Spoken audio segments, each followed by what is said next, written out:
Hello, this is George Shears coming to you again from my northern Minnesota retirement paradise on a beautiful July day in 2010. I want to thank you for taking some of your precious time to watch this video, and I hope it will be worth your while.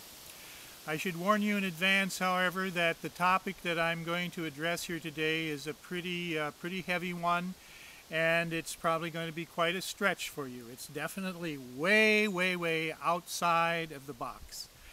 What I want to talk about is what I call our mistaken identity, or I could just as well refer to it as the ultimate identity theft, because it entails the loss of what I consider to be our most universal birthright. So, and I want to focus on the problems that arise out of this identity theft. And I also want to tell you in advance that basic mindfulness, once again, is the ultimate antidote for it. It's the ultimate way that I know of to reclaim our lost birthright. If I were to walk up to you and say, "Who are you?" I would guess you would probably give me your name. And then if I said, "Yeah, but who are you really?" You might say, "Well, I'm a man," or "I'm a woman." And I press you, "Yeah, but who are you really?" And you say, "Well, I'm a plumber," or "I'm a doctor," or "I'm a whatever." And if I kept pressing you with that, "Yeah, but who are you really?"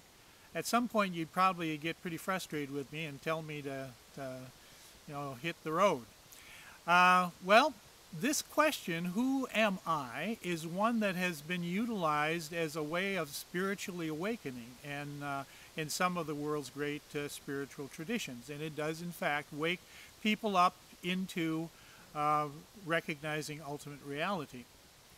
Now, as I see it, all of us, starting at birth, get locked into this little self, this supposedly self-sufficient, separate entity that we call I. And our very language locks us into it.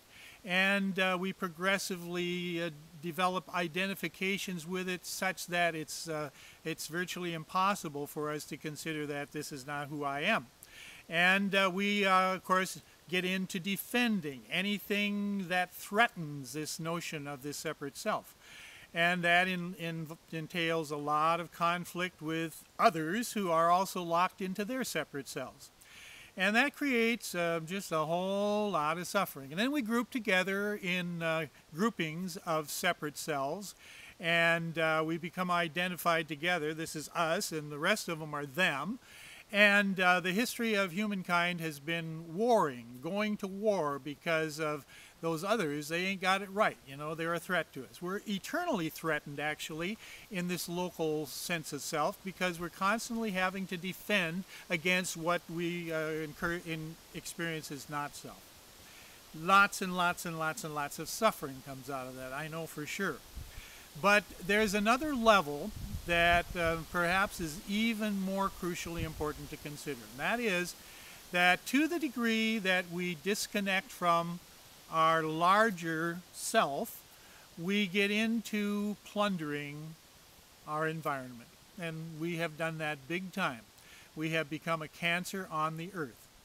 And so this conventional sense of self has some huge problems associated. The Venerable Thich Nhat Hanh likes to say that every supposed self is comprised entirely of non-self elements. And if you do a little bit of reflecting, I think you'll see how that's true. I want you to consider, for example, what did you have for breakfast? Whatever that was, it was not you, right? But you ate it, and then it became you, right? And then it's going to become not you again. Every breath you take, you're breathing in what is not you, and you're breathing out what is no longer you. And so if you really consider this, that you'll see, I think, pretty clearly that everything that you think of as yourself is really comes from not yourself. There was a recent article in the New York Times entitled "The Universe of Us," and it was focusing on recent findings of scientists that we have 100 trillion microbes inside of our skin. That's 10 times as many cells as we have. And we have perhaps an equally large number of viruses, friendly viruses. And matter of fact, without these microbes and viruses, we would be dead right now. And so we are indeed, just within our skins, we are an ecology of non-self elements. Let that sink in. We are an ecology of non-self elements. Well, if you carefully and honestly look with your own eyes, just use your concepts, I think you'll see that the same is true of the outside ecology. We are also seamlessly interconnected with that. Without it, we'd be dead. Now, I want to ask you, here's an armchair experiment. Let's suppose that tomorrow morning, all 6.6 billion separate entities wake up and they suddenly realize, they take back their birthright, and they realize, hey, I am it all. I am the stars, I am the sun, I am the oceans, I am all these other supposed separate beings. What do you suppose would come about as a result of that?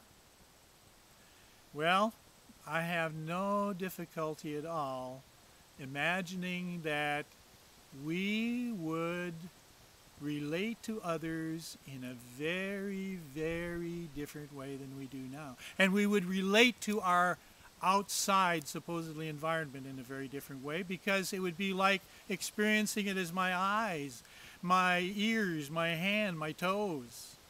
It would be dear to me, right? And I'd want to do everything. I would love it.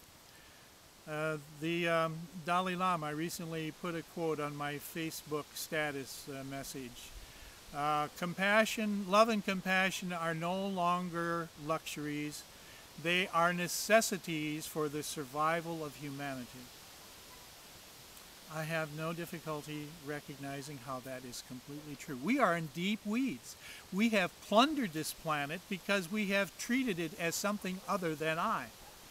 But I think the time has come where it's urgently, urgently necessary for us to wake up.